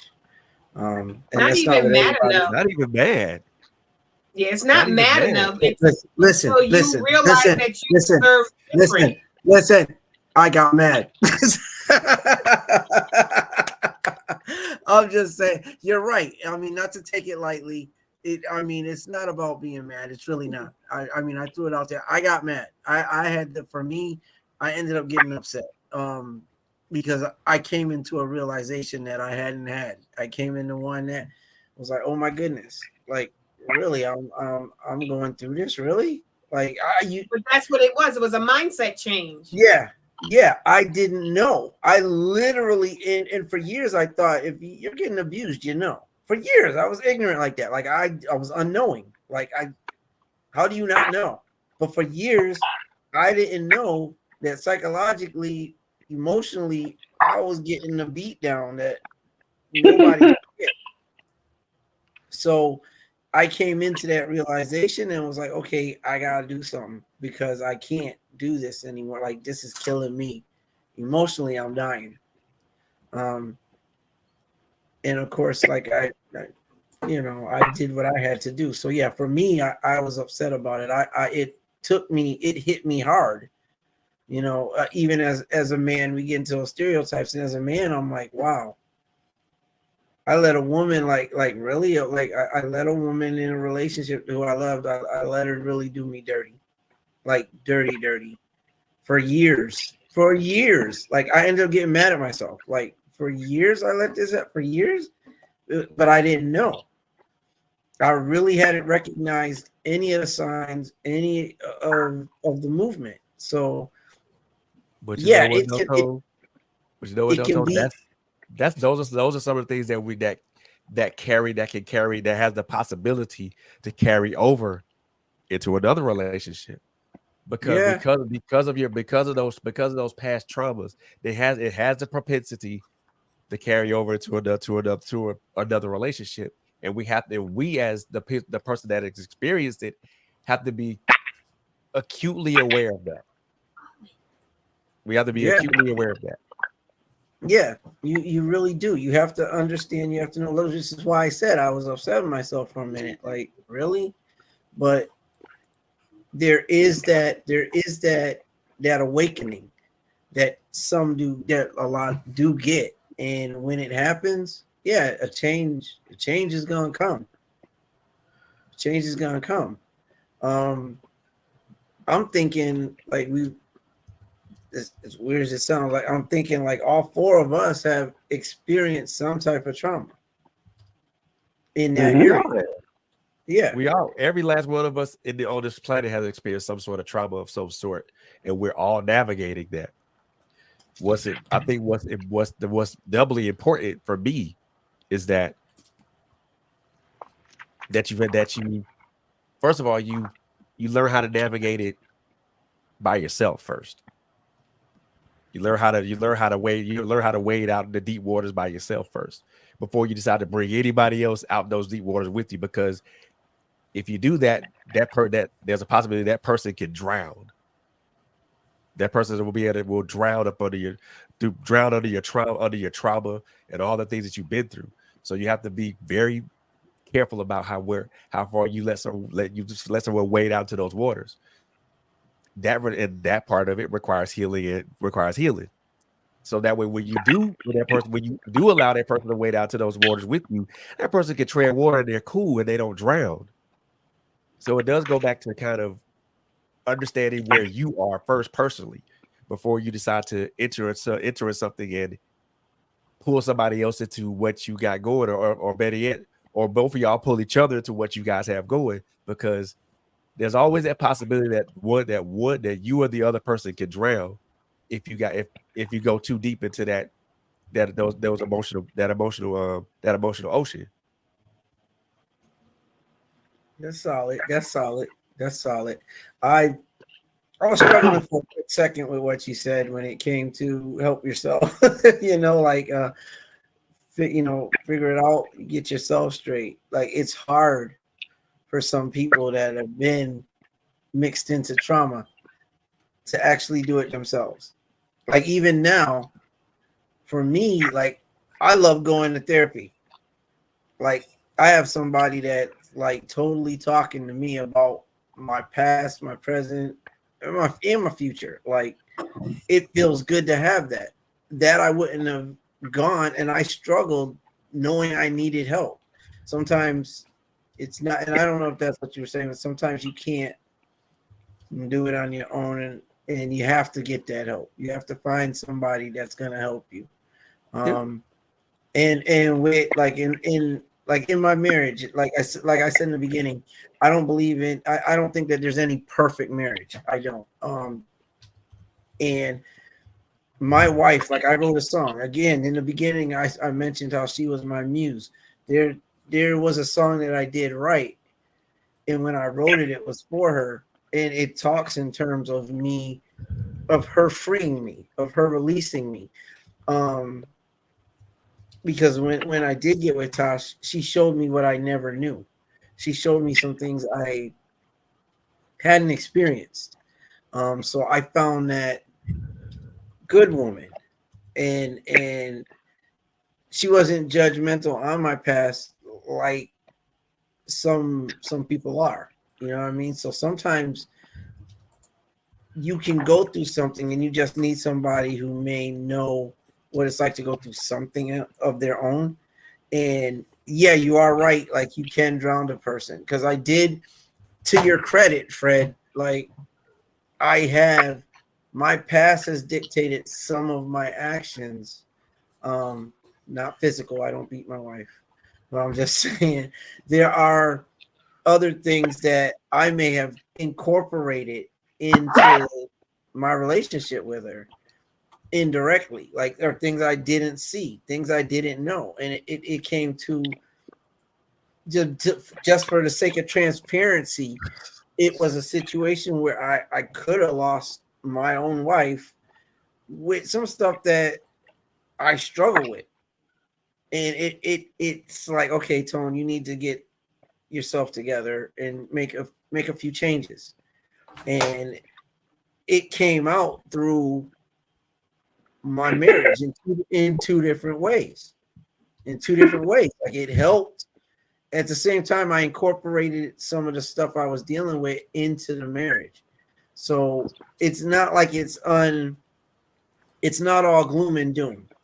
It's not, because you're gonna have your moments. It's not a good thing to bring in baggage and you know, like you said, Fred, you got to get that stuff fixed. But at the end of the day, there are those that are there for you and can and literally love you for who you are, and they're willing to let you know, look, this is something that's not copacetic, and then be able to say, okay, I'm here. We'll work it out. You know, we'll do what we got to do.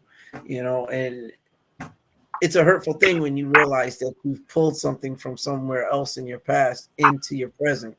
That can be very, very harmful, and it can be very hurtful, not only to the person you're doing it to, but to yourself as well. So I'm gonna push a thought to y'all, and I want y'all to tell me what y'all think about this. And it's something that just popped in my head. So when we talk about relationships, right? We're talking about the whole thing and how we relate, you know, how we relate and everything like that. So here's the thought. We should be able to see each other naked, not just physically, but emotionally and mentally as well. And we have to be comfortable. We have to be comfortable in that nakedness. What's y'all thoughts about that? Yeah, that means putting everything on. That means putting everything on the table, correct? Just so I understand what you're saying. Yeah. That's putting everything on the line, everything on the table, being transparent. That takes time. Exactly. There's an element of time involved. Because you have to figure out if that person is worthy of it, and if they're going to take what you're giving and turn it then into ammo. Mm-hmm. And you don't find that stuff out right away. Nope. And even with the dating aspect of things, and you're trying to get to know the person, it's still a toss up. You still never end up knowing, because even y'all cannot live together. Y'all can be so head over heels with each other. Then y'all end up finally moving in with each other. Now a lot of the things that you didn't notice are starting to annoy the hell out of you. it falls in different. Like everything comes in time. So yeah, that's pretty much it. Everything comes in time. Like everything gonna come in stages. So you have to have y'all stages of where y'all just talking. You have y'all stages of where y'all just interacting. Then y'all gonna get to a stage where now you just move in it. You know, y'all move in. Y'all see if y'all can even function in a mix together. You know, for a duration, because some people they haven't lived together, but they they live separately. They head over heels with each other. Then they mess around, get married, and then now y'all never lived together. Y'all don't even know if you can take how this person sleep fully all the time, and how they toss their socks and drawers to you could have put that in the hamper. Why it's on the floor? Like, like it's so many things. Like, oh, why you eat? Like everything takes time. That's pretty much what I was getting at. No, you're right. There's an element of time attached to that, and you have to have that time invested to see if that's gonna be okay. Like you said, man, it's like, are you gonna be okay if this person snores? Are you gonna be okay if this person decides to be like, well, I believe my socks and shoes all over the place? Are you gonna be okay if this person, does and something then for your nerves? and then there was something that came up with this whole the dating thing where the girls list that they put up where they don't want to go on the first date. So I've been dying to touch this. Why would you want to live in illusion off rip? Bro. The things that with men we show, like when we first trying to court a female, we're cutting, we're doing everything. We want to take them to the dope restaurant. We want to be in, we want to spend all this money and this, that, and the third. We're trying to show them that we got this, that, and the third. But that's not regular life. So when you're trying to show them like this is what it's probably going to be, we probably be able to once a week, once a month, this, that, and the third. And a lot of people don't want to understand that. Some just enjoy the illusion of what could be. Bruh, I'm gonna tell you right, boy. Let me tell you. So, the first thing that me and my girl went on, we went to Fox Brothers Barbecue, bruh, and we had a good time. We ate some barbecue, and we had we ate some barbecue, had a couple of drinks, we had a great conversation, we had a great time. For me now, because me and her been together look, I will tell you, when it comes to like us going out on dates, we are the most thriftiest people on the freaking planet. Right. If we can go to Applebee's and do a 2 for $2 for $22, we gonna do it. We doing it. Shit, we don't, man. We ain't above Waffle House date, bro. So, man, look, it's one of the things that I've said, and I'm gonna say this, I'm gonna keep saying this till the cows go home. It's not about it's not about how much money I'm spending. It's about the quality of time that I'm spending. If you want to go to Ruth Chris or Steak 48 or someplace like that, and you over there quiet as a mouse, that's not a damn date. You just there for the food. You there for the food and the ambiance. You there for the food and the ambiance. You just want to sit there and you want to look good. Yes, I understand. It's a thought that matters, but what good is the thought if it don't matter to the person? Right. What good is the thought if it don't matter? If I think enough of you to say, hey, let's go here. Let's go on a date. We're gonna go to the Cheesecake Factory. Now the Cheesecake Factory ain't no slouch. You see that menu? Last I heard, Cheesecake Factory is no slouch. Love Cheesecake Factory. And if you go turn out a date, go to the Cheesecake Factory. Look, bro, I promise you. So, and then folks talk about they gonna turn down coffee dates, man. Look, so I'm gonna tell y'all a quick story about how me and my girl Monica, how we do things, how we spend time with each other. We do it. We think we do it without thinking about spending money. If we have to spend money, of course we'll spend money. That's not an issue. But man, if we could go somewhere to like Atlantic Station over that's out here, or we could go go to downtown Decatur, or we could go somewhere to go walking, or just go somewhere just to sit and hang out. That's all that matters, really. You know, like I said, I'm not look. If she say Applebee's, you know what? I'm jumping up. Let's go. If Dude, she say I'm Waffle not. House, she say Waffle House, I'm jumping up and let's go. Chris. I mean, everybody hates Chris. Now, look here. I mean, I've never, bro. I've never done. We've never done. The only time we did a restaurant that was expensive as hell was on Valentine's Day. That was like a couple of years ago. That was it. We anything beyond outside of that, nope. You know, we have our usual spots: Applebee's, Waffle House, certain other places around the city. And or if we want to just go somewhere, experience something new, we'll go experience something new. It's not about, for me, it's not about the money that's spent. It's the time. It's the amount of time that's spent and the experience that goes within that time. Yeah. You know, if you guys are walking around and laughing and chuckling and playing and having a good time, and you guys are into each other, then that's cool. If you're not doing that, and it's literally a waste of time.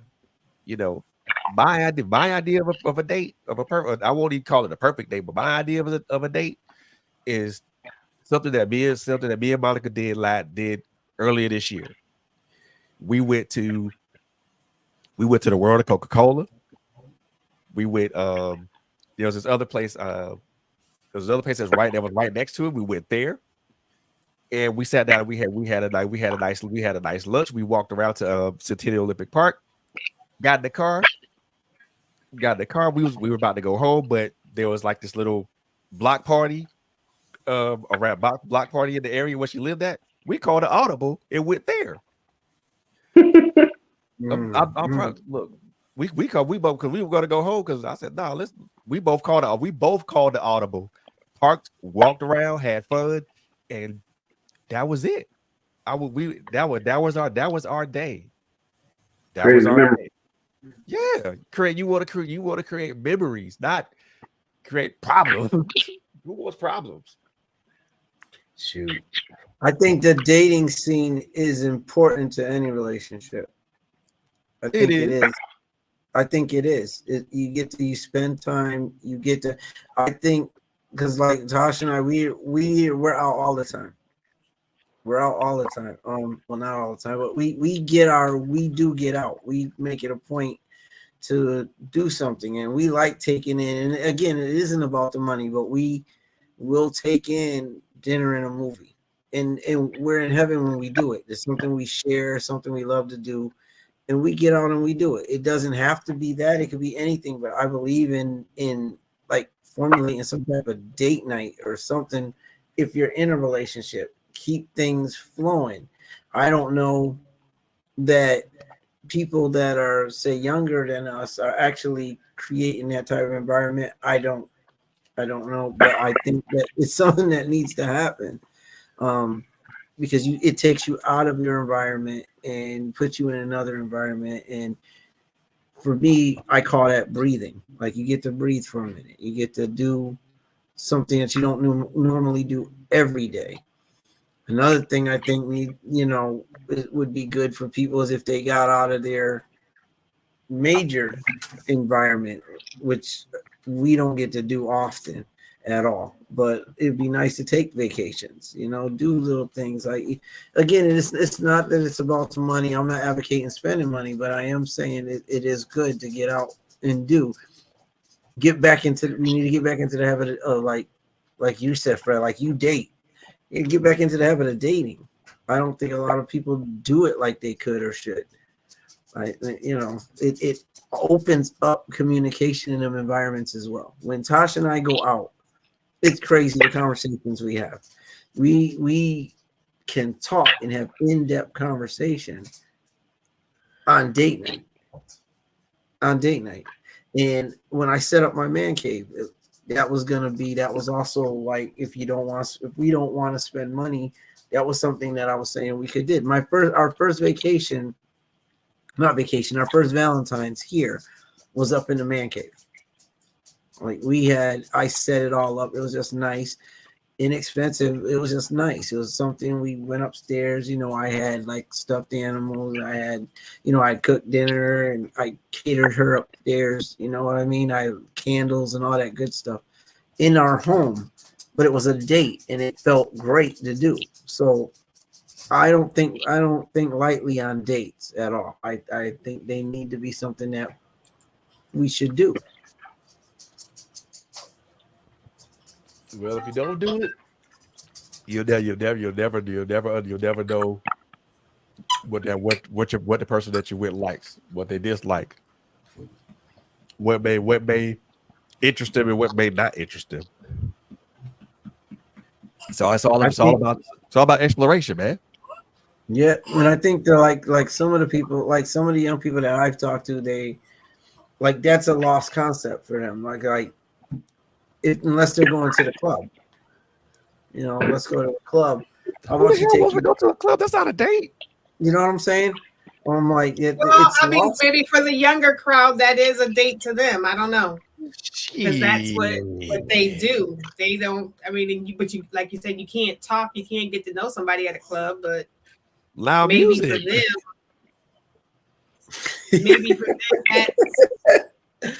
I don't know. Maybe for them, that's what it is. They out there. They're in their zone.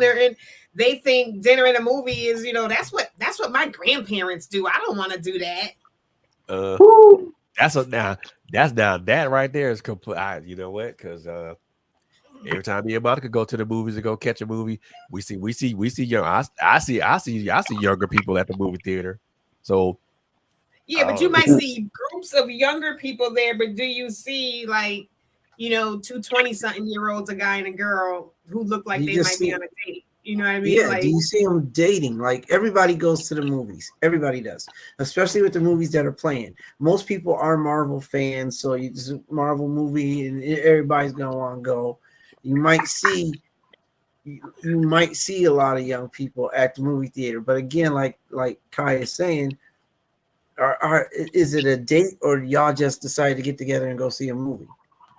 I get that.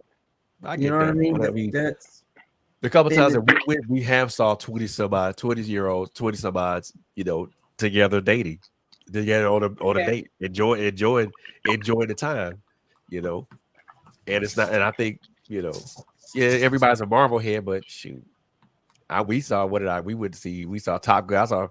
I saw 20-year-olds watch Top Gun Maverick. You know what I'm saying? So it's not this. I mean, so it's not. I don't think that it's limited to just the older heads like us. I think a lot of the younger people are beginning to kind of take some of those concepts that the older generation has imparted on them, and they're taking that and they're learning from it and they're applying it. But that's cool. They're applying it. But not enough people are applying it. That's why we have a lot of relationship goals that are terrible. We don't have the elder relationships that have been they've been together for umpteen years and this, that, and the third too much. You don't have it too much. Now, we will root on those who are together for a long while, but then you get the Jada Pickens and Will Smiths. You get the freaking entanglements.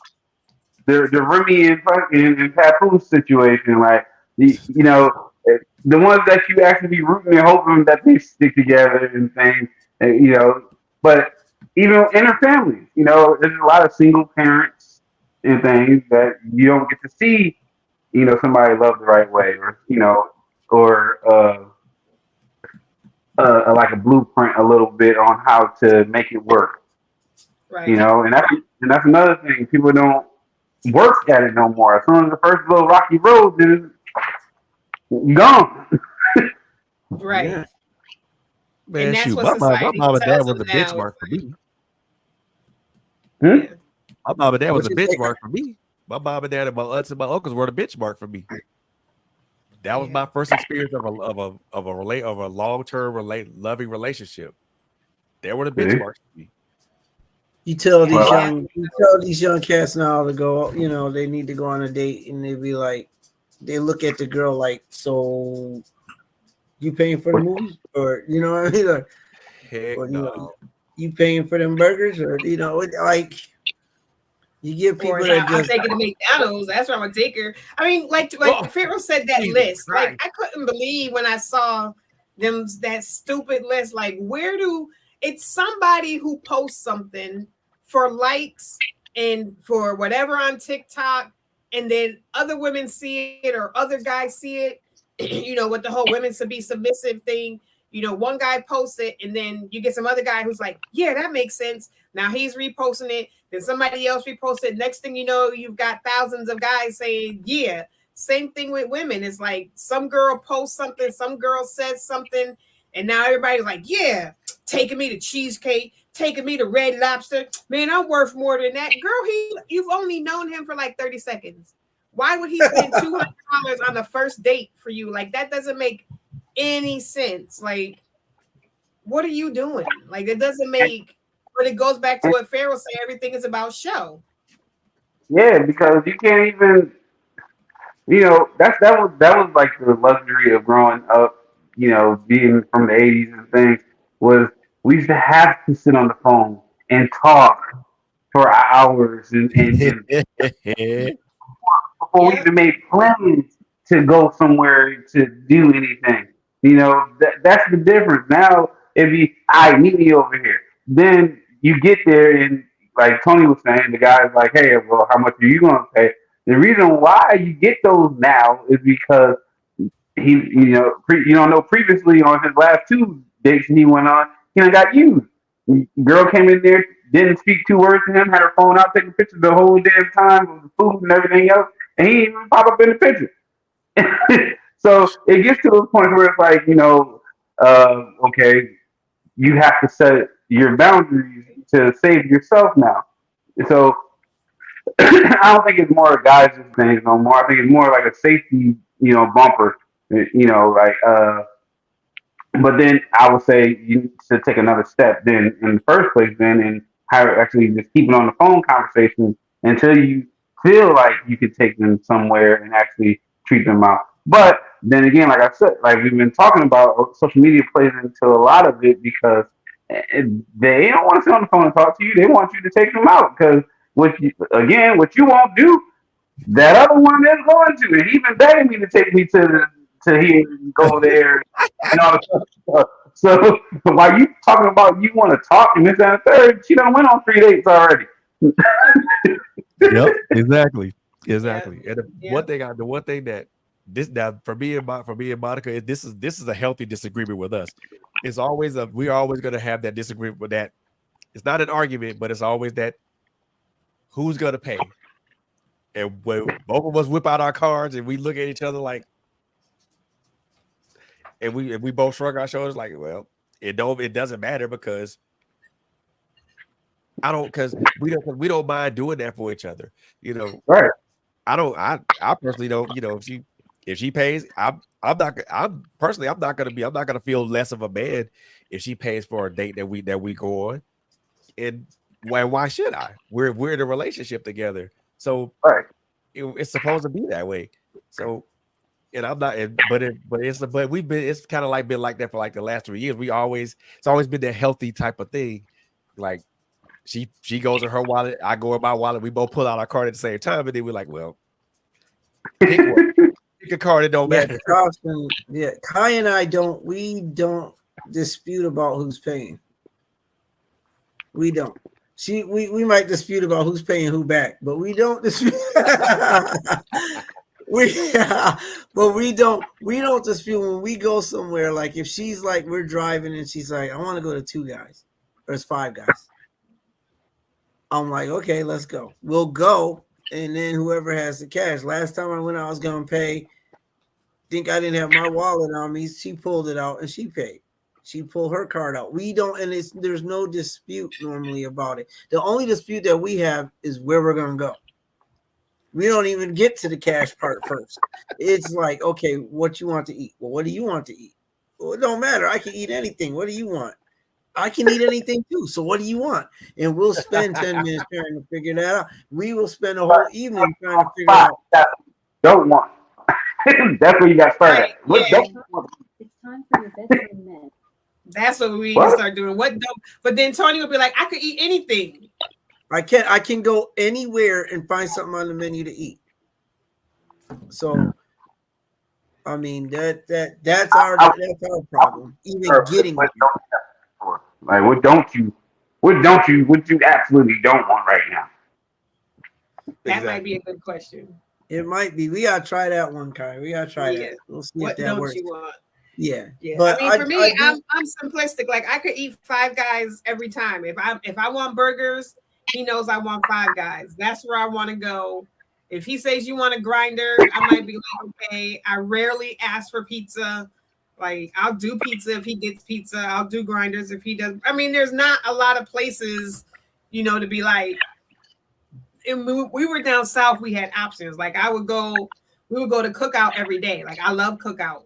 I wish If I they could had go to it here. Cookout every day, I would go to Cookout every day. That was our spot when we got turned on to that spot. But up here, it's like Five Guys for me is the new spot. But I mean, we've never had a problem. I've never had a problem. Like, let's go to Burger King. I've never had a problem. Like, I'm too good to go to Burger King. And it's not because we've been together for 15 years. Because way back when, be like, what you want to eat? I'm coming home. Stop by Burger King and get me X, Y, and Z. Like, why did he need to spend $200 or $50 on a meal? Like, we got bills to pay with that. What are you talking about? Like, no.